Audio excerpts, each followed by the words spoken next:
Lisa Irwin was only 10 months old when she disappeared without a trace from her home in Kansas City, Missouri, in 2011, and despite her tragic story making national headlines as police frantically searched for baby Lisa, after more than a decade, no one has been able to find her, although the police initially suspected her mother, Deborah Bradley, of being involved with her disappearance. They have not found evidence to charge her formally. Bradley believes that a random intruder quietly slipped baby Lisa out of her crib and absconded into the night, never to be seen again. There are more questions than answers surrounding the disappearance of Lisa Irwin, but the main question remains, where is baby Lisa Irwin? How Lisa Irwin disappeared without a trace. Lisa Renee Irwin was born in Kansas City, Missouri, on November 11, 2010, to Jeremy Irwin and Deborah Bradley. They described her as a sweet and happy baby who loved being with her 5- and 8-year-old brothers. Then one night, just weeks before her first birthday, Lisa Irwin disappeared. According to Jeremy Irwin, he returned home from work at about 4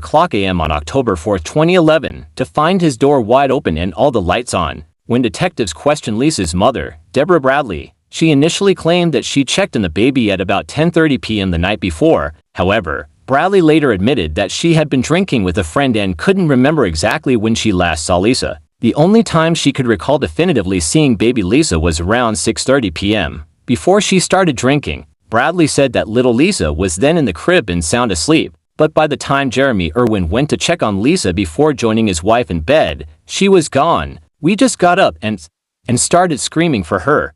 Looking everywhere, she wasn't there, Bradley said to news reporters. Initially, investigators ran with the theory that a stranger kidnapped her. FBI investigators worked overtime to test the idea but couldn't prove it one way or another, and it was the uncertainty surrounding her disappearance that began sparking the theories that persist to this day. Inside the theory that baby Lisa was unalived on October 19, 2011, cadaver dogs were dispatched to the house.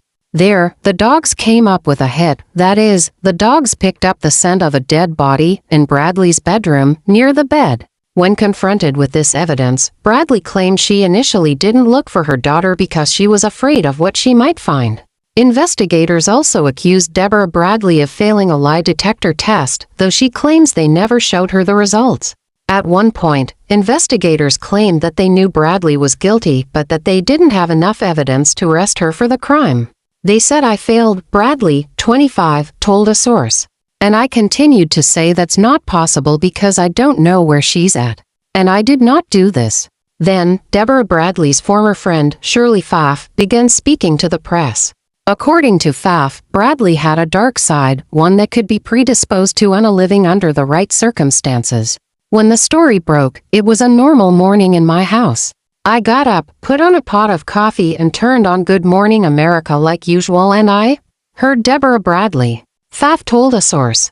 I immediately thought, this can't be the Debbie I know. It just seemed unreal until I walked back into the living room after hearing her voice.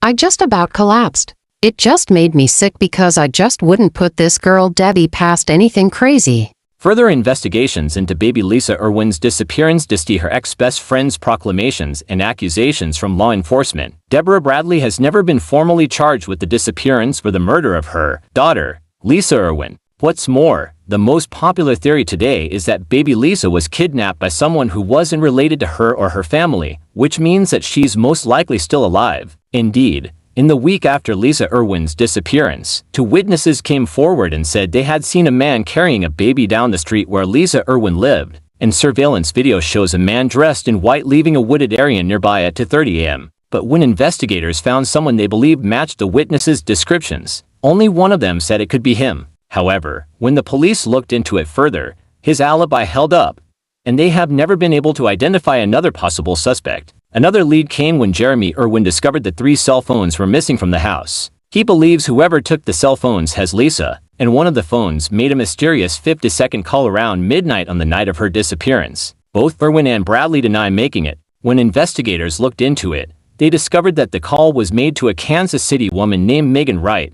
Although she denied that she was the one who answered the phone, but Wright was the ex-girlfriend of a person of interest in the case, a local transient who lived in a halfway house nearby. This whole case hinges on who made that call and why. Bill Stanton, a private investigator hired by Lisa's parents, told Good Morning America, "We firmly believe that the person who had that cell phone also had Lisa." Today, Lisa Irwin is still classified as a missing person, and the case is still open and active, and if Lisa Irwin is still alive, she would be 13 years old.